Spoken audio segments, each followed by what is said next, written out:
Okay, so in this video, I'm calling Hyperbolic Trig Part 2 of our notes. It's our third video in the sequence of videos, and we're going to start looking at derivatives of these functions. And so I know this is in the warm-up, and I skipped the first three. I want to jump right to number 4. It says, find the derivative of this expression. And even if you didn't recognize what this expression is, although you should, right? That this is hyperbolic cosine. You could take a derivative without knowing that you're taking the derivative of hyperbolic cosine by just doing quotient rule, like low d high minus high d low over low low, or just e to the x, right? Because this is the same thing as doing the derivative of 1/2 of e to the x plus e to the negative x. And the derivative of the 1/2 will just come with, so that's like 1/2, and that's just e to the x, no chain rule, e to the negative x, a chain rule of -1, or that's 1/2 e to the x minus e to the negative x, or that's e to the x minus e to the negative x over 2. And that's hyperbolic sine. So again, our similarities between trig and hyperbolic trig continue.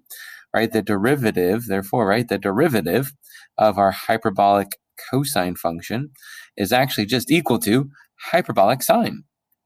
Not negative, just normal. And then I'm anticipating, here's the other direction. This function right here is hyperbolic sine's, expanded form. So again, just think about the derivative. The 1/2 would just stay. So it's 1/2, or like the 2 would be in the denominator. Sorry, erase that. There it is.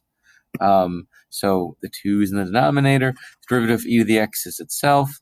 Then it's minus e to the negative e to the x. Sorry.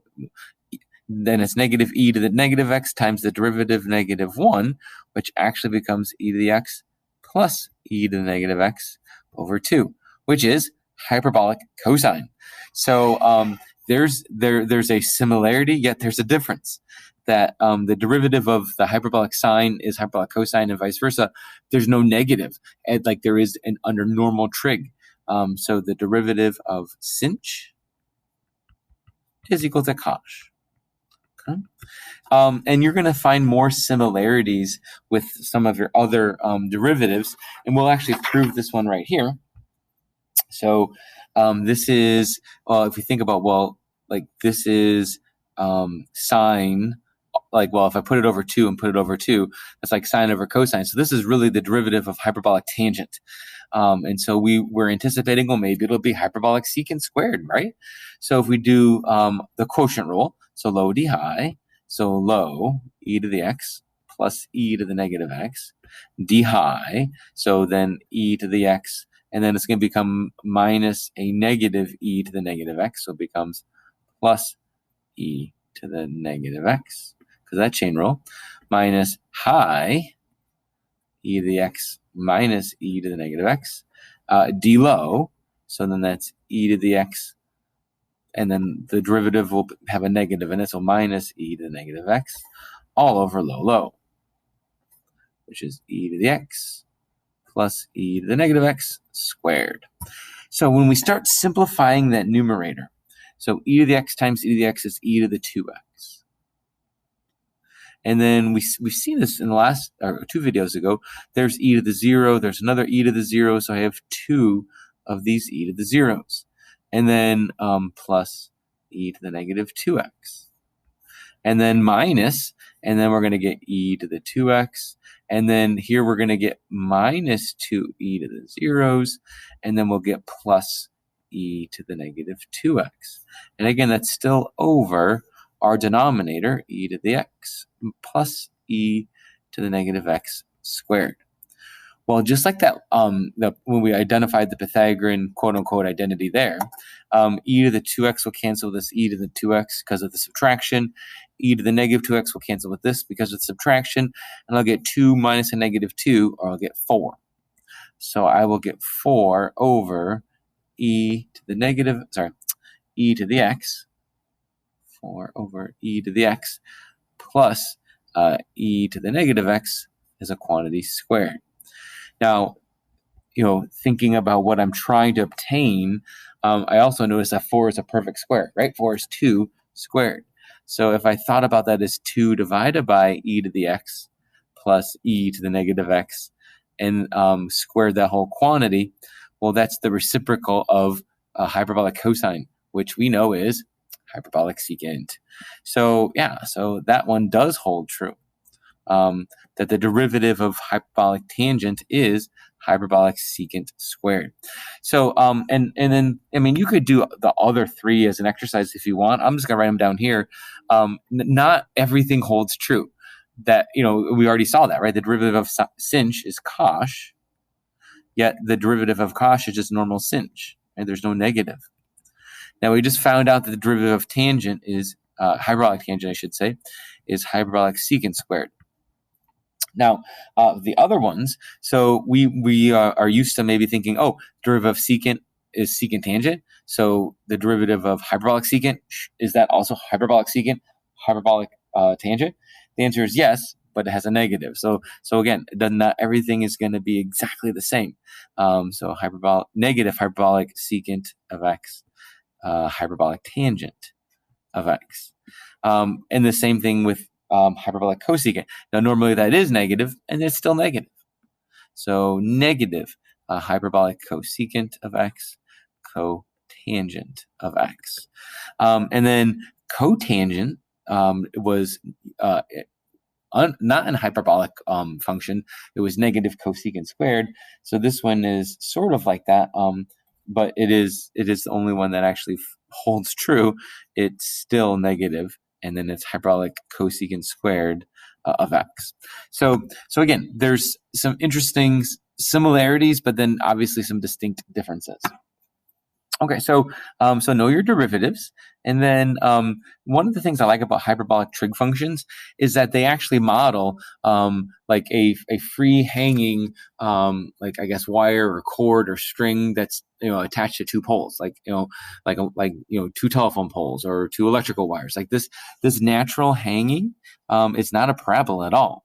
It's actually can be modeled by a hyperbolic cosine function or hyperbolic sine function in the models right here, right? So this a hyperbolic cosine of x over a. And it's called a catenary. And again, a little bit, just some knowledge here. It's kind of cool. It's just something just very basic. Find the slope of the catenary at the point where the cable meets the right-hand tower. Well, everything's in terms of A and B. Where it meets the right-hand tower is assuming that it's telling us that x is B. So find the derivative of this function when x is B. So then we just take its derivative and, just applying our formulas, the derivative would be a cinch of x over a. Chain rule, that's like a 1 over a as a fraction. This is linear times the derivative, which is 1 over a, and the a's cancel. So our derivative is equal to the hyperbolic sine of x over a, and we want to evaluate when x is b. So we just get the expression hyperbolic sine of b over a. We don't know what a is. We don't know the value of b, but there's our slope. I don't think they tell us a. No, they do not. And I'm assuming a has something to do with the amplitude, and I don't, again, given the situation, depending on how you set your axes up, that would depend what your a value is. Okay. Now, in terms of the inverse, the inverse trig functions for the derivations, again, you could derive them and then simply look at what their inverses are and take their derivatives. I'm going to go ahead and just give you them in the table format.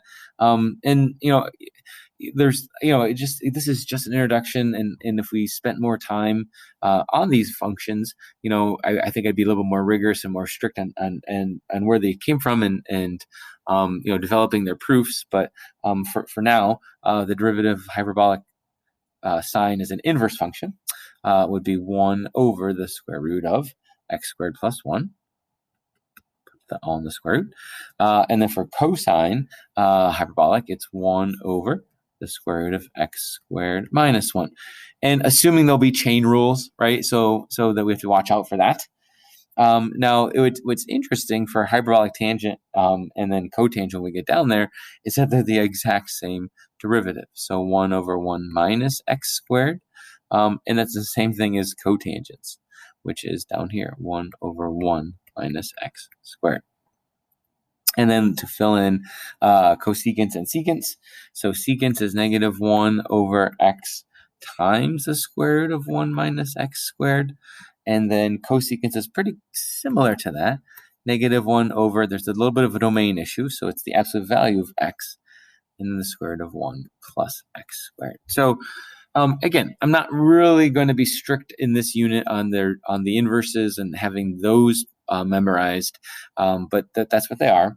And so then if you look at, we can just like do one example here in this video, arctangent hyperbolic's inverse of sine x's derivative, right? So what we know for tangent, hyperbolic tangent, it's 1 over 1 minus sine squared, but then chain rule, the derivative of sine, which is cosine of x. So I liked this one simply because of the Pythagorean identities, because 1 minus sine squared is in fact cosine squared, and then times that cosine. So then that cancels, and we get 1 over cosine of x, which we know is secant of x. So to me, that's sort of interesting because go backwards, right? So if I integrate secant of x, that's telling me that I should get this. But if you remember, our function for integral of secant that we learned was not that, but it's equivalent to that, which is pretty cool. Okay, and so then I think, yeah, that's good. So after this video and looking at those derivatives, you should be able to now solve problem set number 2. And so, you can take a look at some of those problems, see how those look.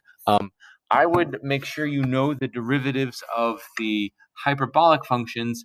And like I said, I'm not going to have you memorize the inverse ones, but I would give them to you in like table format, and then you could just apply that to the particular function, like something like this.